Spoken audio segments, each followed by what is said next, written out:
my god, this is so intimate.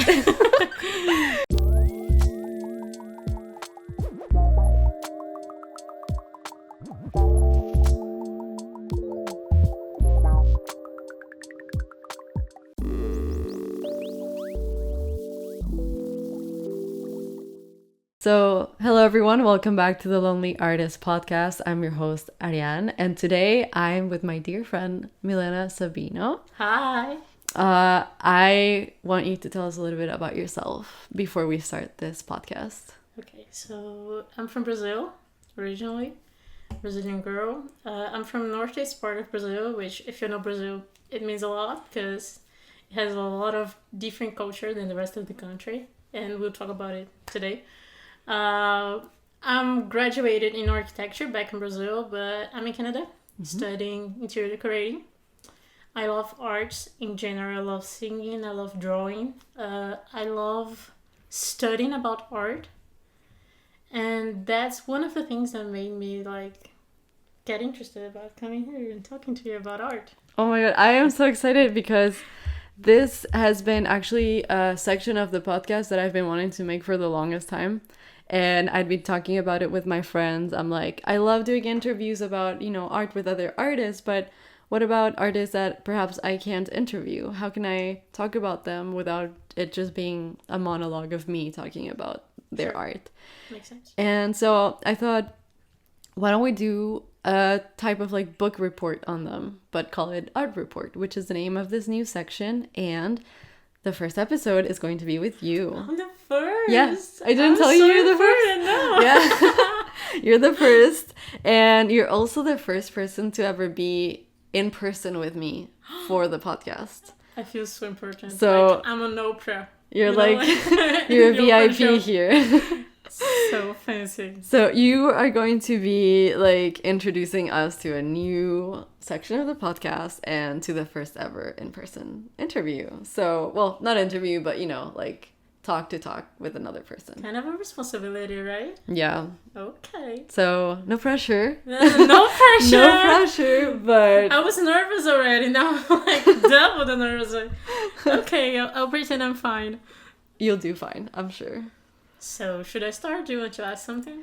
Well, I think it's funny how we decided to do this specific art report because we were writing in the back. Well, I was writing in the back of a friend's car, and we were talking about your tattoos. Yeah. And I was like, what is this? And what is that? And what's the meaning of this? What's the meaning of that? And then you're like, oh, this is by inspired by an artist. And I was like, that's very interesting. And you started to tell me about it. Yeah. And I was like, you know what? Wait a minute. Wait a minute. This is my moment.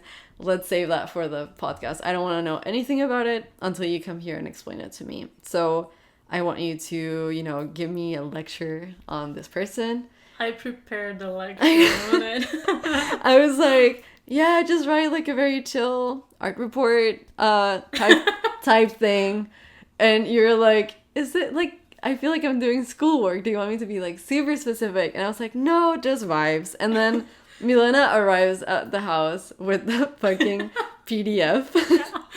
3 pages long PDF. Yeah. I took it seriously. I took it like an assignment. Well, I am so grateful and impressed. Full research. So, yeah, go away, my beautiful friend. Tell us about this. Okay, so the tattoo that I was showing, Nadia, that got all of this started was a tattoo from how do you call it? Beija-flor. It's a hummingbird.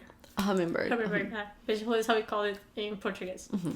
But it's in a special style because it's in the style we call it Cordel.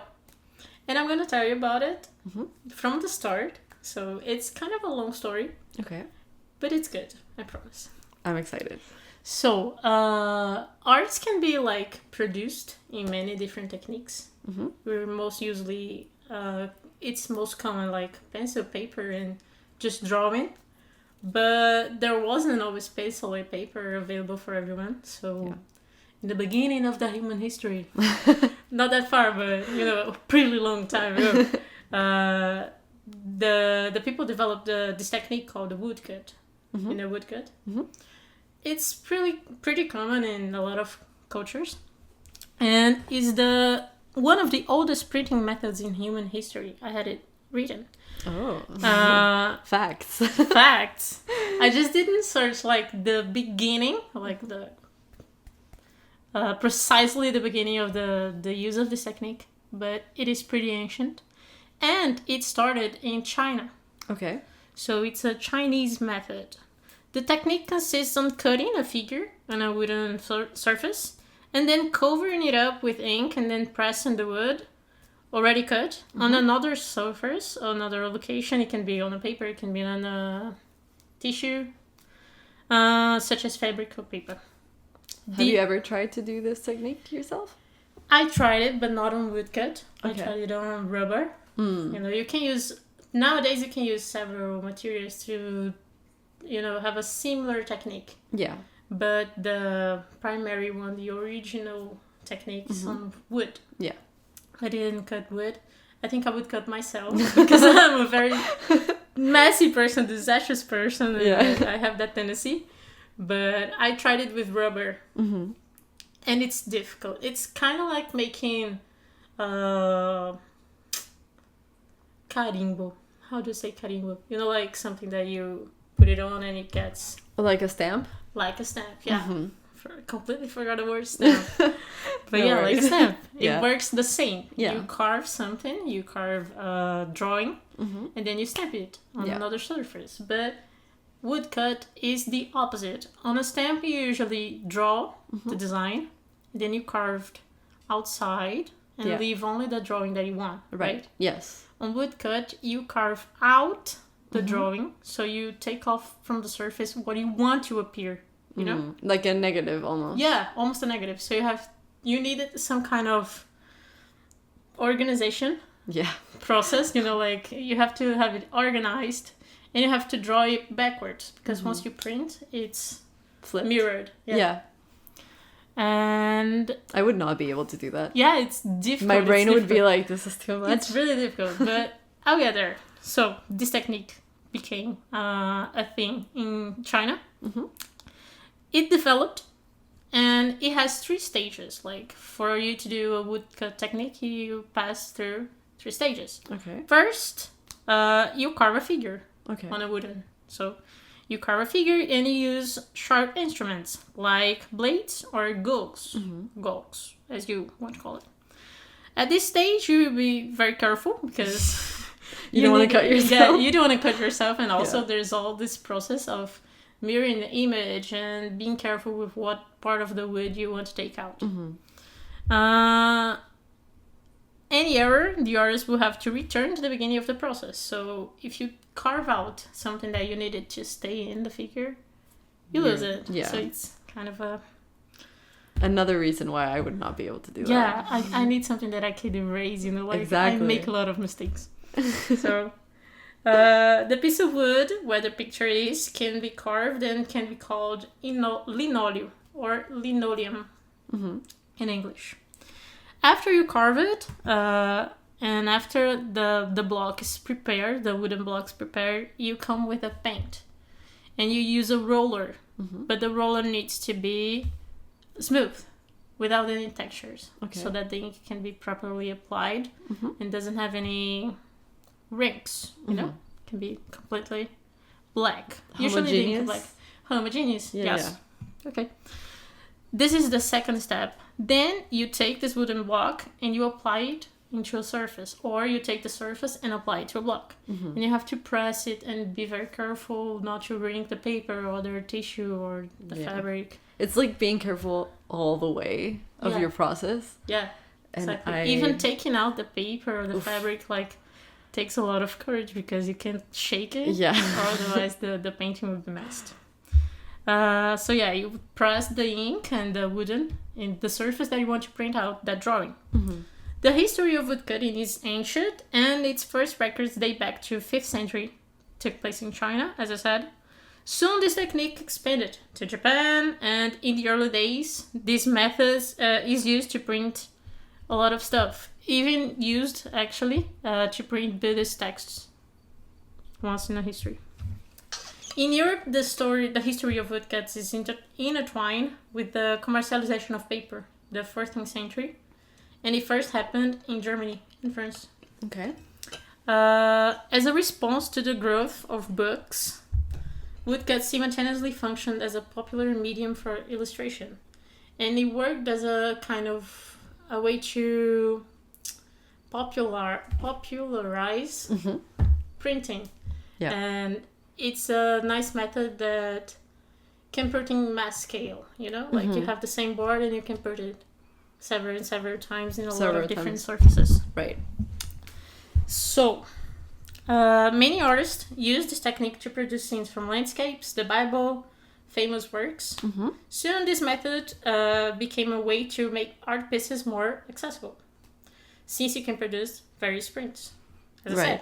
It's like the birth of prints almost. Yeah, it is the birth of prints. Like the first printer machine, it's like this. You have a lot of stamps and you choose the stamps.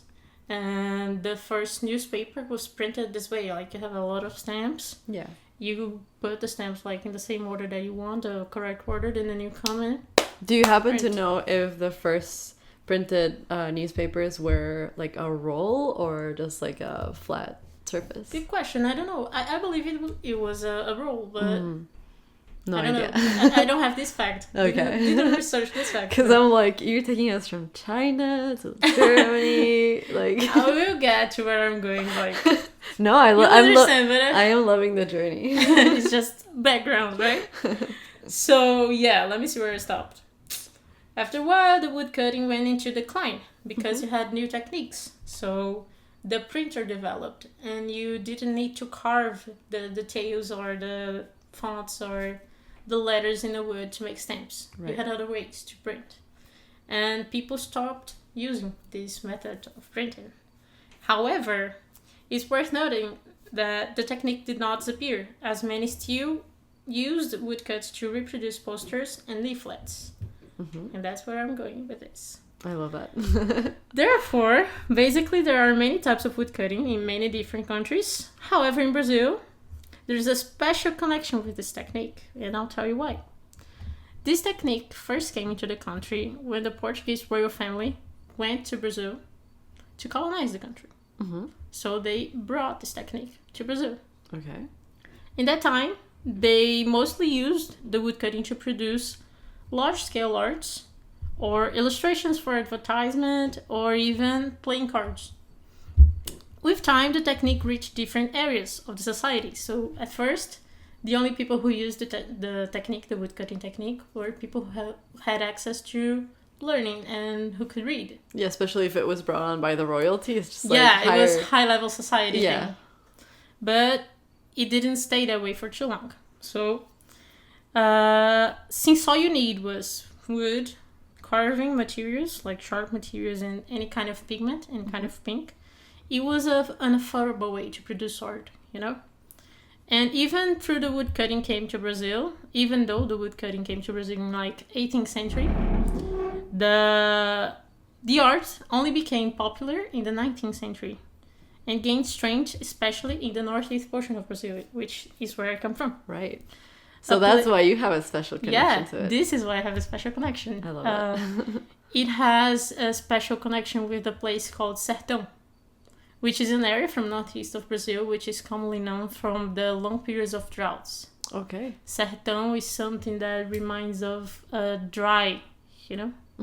There is this stereotype, actually, fun facts, that we don't have water in Sertão, which is completely mistaken. We have water.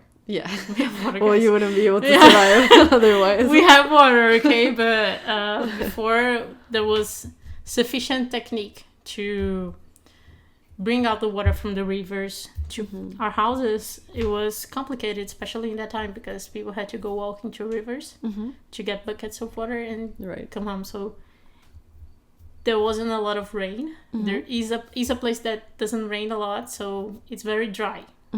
It's not for the droughts.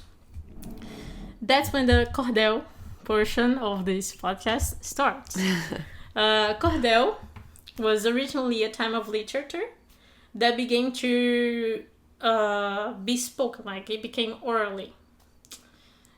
And like spoken poetry or just spoken poetry or news. Okay, or like stories. Both. But it's just everything is spoken. Yeah, it was orally. And it began to spread news to those who had no access to it. So people who couldn't read a paper, for instance. People who had no money or properties. It was sung by a kind of troubadour. And people gathered around to hear the verses and hear about the news or hear about stories. That's so interesting. It's almost like the Brazilian version of a bard. Yeah. I love that. I didn't know that. And the Brazilian version of like a Greek society, you know, like when you gather in the center of the city to talk about society, diversity, the news and what's going on and, you know, culture. Just culture. At that time, as a large part of the population did not know how to read or write, we used the Cordel. Was the only way for them to get information. In addition, it also functioned as a way for people to express their difficulties in their routines, you know, like explain how hard the life was. And life in Sertão was hard because of the drought. Yeah. Like you didn't have much resources to live, so it was hard to plant, it was hard to eat. Just the struggle in general to like get the basic needs. Yeah, and many people escaped from the sertão to big cities, especially in the south of Brazil. So imagine you walk or like go on a horse to the south portion of the country that it's like thousands of kilometers. Brazil is huge, so it's like going on a huge So it was a journey, adventure. Yeah. and it's a journey that marked a lot of people's lives. So, after a while, these news and stories became leaflets, printed using woodcut technique. The term cordel is connected with the word corda, which means rope in Portuguese. Like cordón in Spanish. Yeah. So cordel because they were hanged in the corda, the rope. The rope, yeah. And this is how it worked. They printed the leaflets and they hanged it on these cordas to dry. So they started calling these leaflets cordéis. Okay. So cordel has a variation of the word, but now that's how the leaflets are called. Yeah, the leaflets are called what's the word? Cordéis. Cordéis. Yeah, this is the plural of the word. Okay. In singular is cordel. Cordel, cordéis. So yeah, Cordel language presented both specific expressions of oral language and words written without adequate Portuguese. So words that were considered misspelled or wrong, but it was just the way of the people in that area to communicate. So they hadn't access to education, so they spoke differently. Yeah. And the Cordel reflected that, you know. For this reason and the fact that it was produced for and by the masses, a stereotype was created around the genre, as it wasn't a valuable genre. Because it was not high society who used it. Yeah, and it was miswritten and misspelled, and the people who had access to it was poor people. So it was a poor genre, you know. That's so terrible to categorize it like that. Yeah, and its culture is hard, but it wasn't seen that way. Right. In the 1930s and the 1940s, hundreds of cordéis were published on paper. This process started the cordel woodcut. This technique began to be used, in fact, when the need to put a song literature on paper appeared. So when people felt that they needed to express themselves other than just orally, they needed to print it, to even keep a record of it. Of course. Yeah. In order to make the genre accessible to everyone, the cordel woodcut in the Sertão relied on the use of cheap materials. It's important to say that despite being produced for people with less education, the cordel had rhymes and rules. So it's kind of a poem. Yeah. In addition, this literature is known for its regional, popular, and folkloric characteristics. Along with the rhymes printed, there was always illustrations that represented the routine and the culture of the people from Sertão, its beauties and its difficulties. The first known woodcut leaflet was produced by Leandro Gomes de Barro between 1865 and 1918. Okay. It was that Time period. Yeah. Soon, with a lot of creativity and originality, the woodcuts marked the cordel. A proof of this is that the method is known and famous until today in the northeast portion of Brazil. So it's still being used probably like more for like an artisanal type thing, but it's still being used nowadays. Yeah, and nowadays it still is a kind of literature that is very affordable. So you can buy a cordel for like cents. Oh, I love that. Yeah. Okay. It's still accessible for the people it's meant to be for. Yeah. Yes. Okay. Exactly. It's a cultural landmark of our history, and it's a immaterial, or as you can say, intangible heritage from Brazilian culture. Like, became a mark, you know? Right, yeah. Among the most important woodcutters, most of them are from the northeast portion of Brazil, are Abrão Batista, José Costa Leite, J. Borges, which is my favorite, Amário Francisco, José Lourenço, and Gilvan Samico. And I brought some pictures. I just will not store those names in my brain. Yeah, just J. Borges, keep that in mind.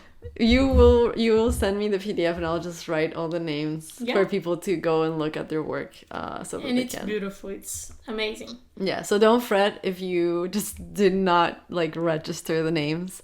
I'm there with you. We'll have them written down. Yeah, for sure. So J. Borges is my favorite. And this is where it comes to the tattoo.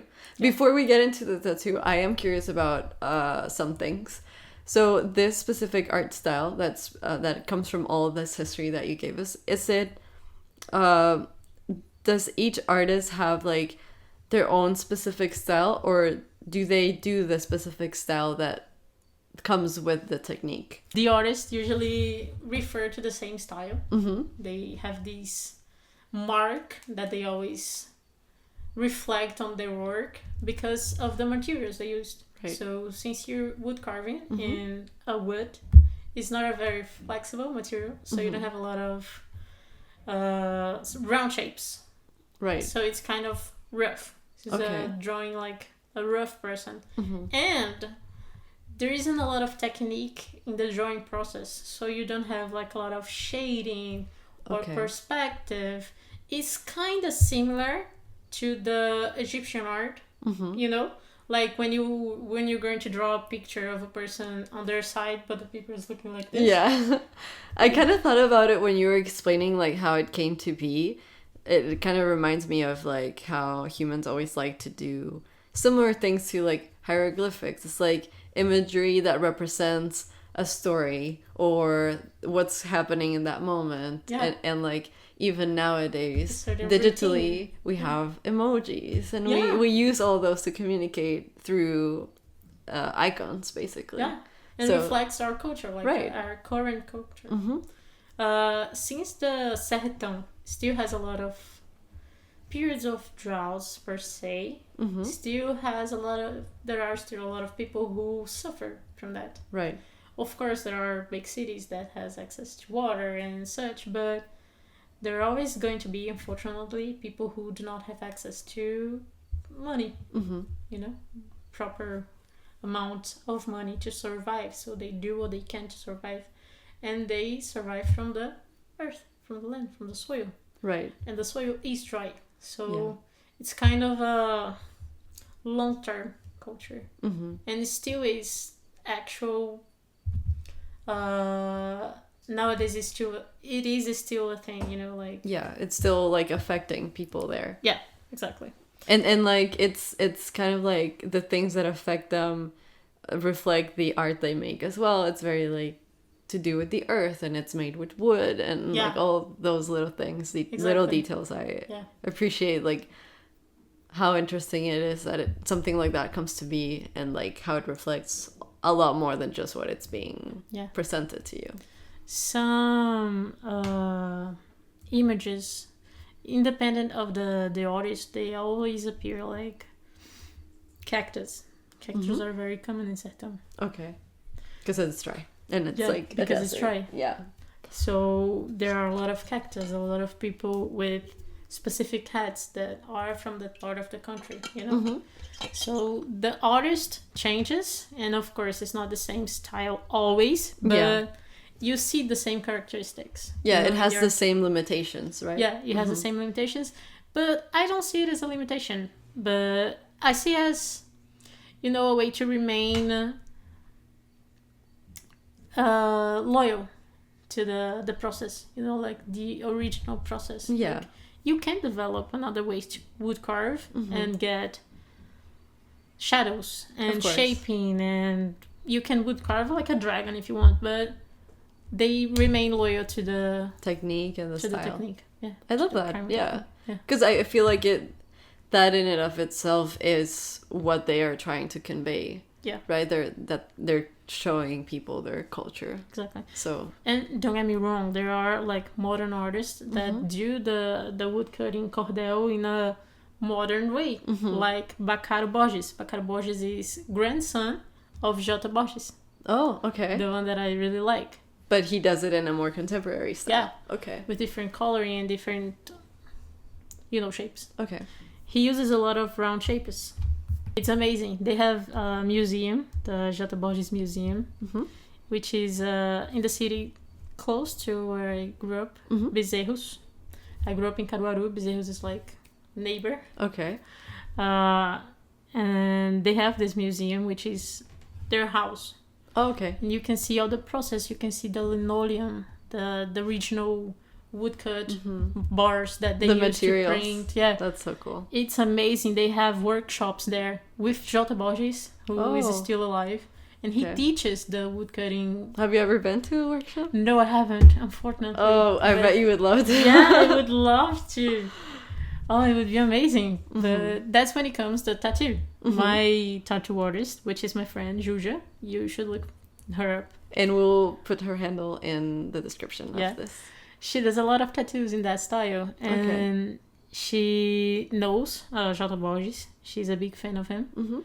And she draws a lot of tattoos that, you know, have resemblance to the Cordel style.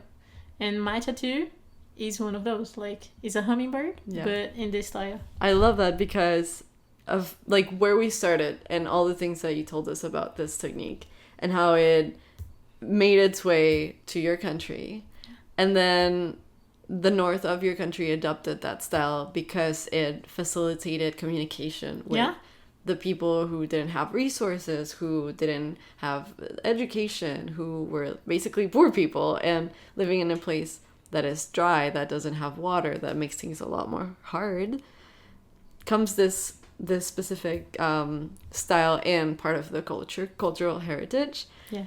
And it's passed on generation by generation, but then it makes its way to your body as a tattoo in that style. Yeah. And it's like all the little things that have to happen over like hundreds and thousands of years. To get all this way. Yeah. Spreading the news of Cordel. Yeah. And I love it. I remember like vividly when I was a little kid and I went to Faded Caruaru, which is Caruaru Market. Translated like mistranslated. It's a market that has literally everything you can imagine. Is the slogan of the market. Like, oh really? All you want you can find here, you know. It's a kind of a flea market. It's open and you can go there and you can find anything from food to piece of clothing to art, especially everything. Art. Yeah, everything. And I remember when I was a kid and I was in middle school or elementary school, there were these field trips in school that we would go to, for instance, the flea market, and see the art, the artisanal art that was made there. So they would have, you know, knowledge, cultural knowledge from our city. Yeah. And I was like enchanted by these little leaflets that had a whole story, a folkloric story, and it was so well made. And I knew it was poorly written, like it didn't have the common Portuguese, as you say. But it was so magical, you know, to read and to see the person making that, speaking. Like you could clearly imagine the person who wrote it down, telling the story. Right. I love that. I appreciate so much that a lot of people, when they grow up in whatever country, and especially countries like ours in Latin America, where we've been colonized and there's a lot of different cultures colliding and creating new cultures, like Brazil and Mexico. And I feel like there's this like detachment from the things that are part of our history, because they are made to be felt as shameful, like the fact that you don't write properly. Yeah. Because, Spanish in my case, or Portuguese in your case, is not the native language of these countries, right? Yeah. So that being something that you appreciate and not feel like you are not interested in it because, it's because it's made for poor people, for instance, because that's the thinking that a lot of people have. Yeah. We have like this internalized like rejection towards our own cultures because it's a little bit shameful, or meant to feel shameful by people who view Europeans as better than the native people of the Americas. And so I'm just really happy that you brought that to the podcast, because I feel like most of the things that we talk about here are very contemporary. They're about comics and like illustrators on Instagram, and it's like it's so contemporary, but at the same time it feels a little bit sterile, because it's right now it's probably like part of a history that in the future will be considered as, an era of art. But for me right now it's not. So like this feels like it's coming from an ancient place, like it has this like cultural value, and like it's very interesting. You can put it in a altar, like, oh my god, this is so historic. Right? Well, you put it in your body. Yeah, I put it in my body because it means a lot to me. Like, I love these cultural elements from my city and my portion of the country, because Brazil is so vast, so diverse.